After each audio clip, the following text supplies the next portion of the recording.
Vous regardez lvatv.ca. Voici les dernières nouvelles agricoles et agroalimentaires au Québec.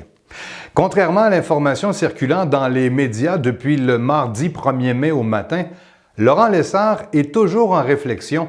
Selon Christine Harvey, attachée de presse du ministre de l'Agriculture, rejoint par la Vie agricole.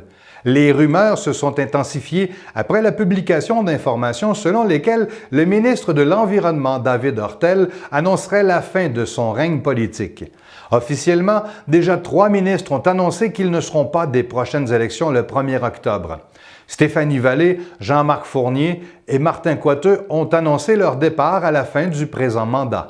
L'attaché-presse de Laurent Lessard a conclu en affirmant qu'il confirmera ses réflexions au moment où il le déterminera. C'est à compter de ce 1er mai 2018 que les producteurs de lait du Québec doivent réduire de 1,5 % leur droit de produire ou quota, selon l'appellation connue. 4 journées de production seront aussi retranchées, soit 2 journées au mois d'août, une en septembre et la dernière en octobre. Une situation expliquée par une production qui dépasse, semble-t-il, la croissance actuelle et prévue du marché.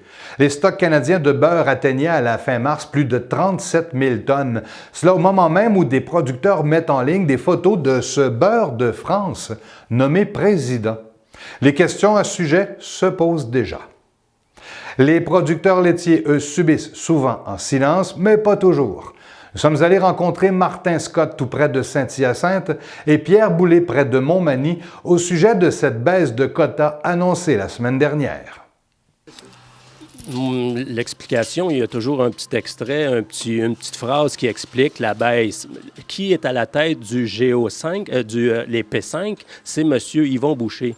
M. Yvon Boucher, c'est le même qui est sur notre président du lait à Montérégie. C'est le même qui était président au bovin. C'est le même qui est sur le comité Proaction. C'est le même qui est sur Valacta. C'est le même qui est partout.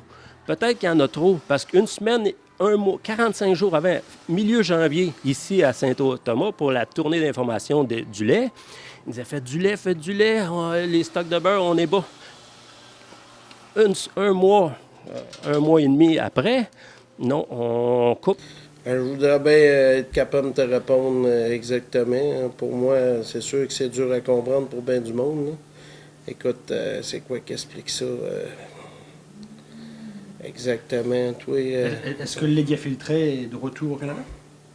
Ça se peut? On ne le sait pas, mais on voudrait bien le savoir, là, s'il n'en rentre pas encore.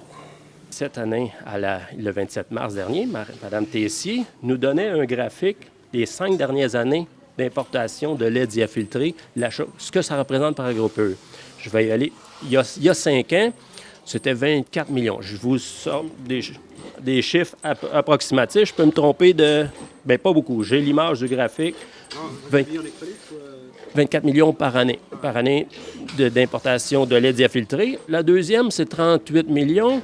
La troisième, 92. La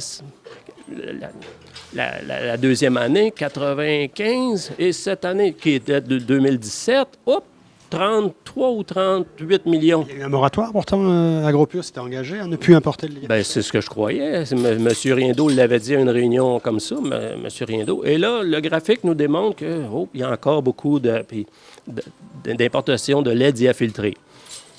Notre visite à la ferme nous a aussi permis d'apprendre qu'une fois abattu, on perd totalement la traçabilité des bovins québécois. Explication de Martin Scott, qui discute avec l'éditeur de la Vie agricole, Yannick Patelli. Les bovins, il reste des abattoirs en Pennsylvanie. Il y en a d'autres sûrement, mais je sais que les bovins de réforme ici qu'on envoie, moi, je suis près de Saint-Hyacinthe, le poste de Saint-Hyacinthe ici aux côtés. Bon, la plupart des animaux vont en Pennsylvanie se faire abattre. Mais donc le bœuf qui revient, on est sûr que c'est votre bœuf qu'on mange quand il revient? Non. Ça a toujours été rendu là-bas, on perd la traçabilité. Du côté de Saint-Pierre-de-la-Rivière-du-Sud, la visite de lvatv.ca permet de constater les efforts que font les membres de la famille Boulay pour mériter les plus récents titres pour ses vaches. Tant du côté de Saint-Hyacinthe, où il a été question des abattoirs Billette et Colbex fermés, que du côté de Saint-Pierre, les discussions peuvent être vues et entendues sur le site lvatv.ca dans la section « La parole aux producteurs ».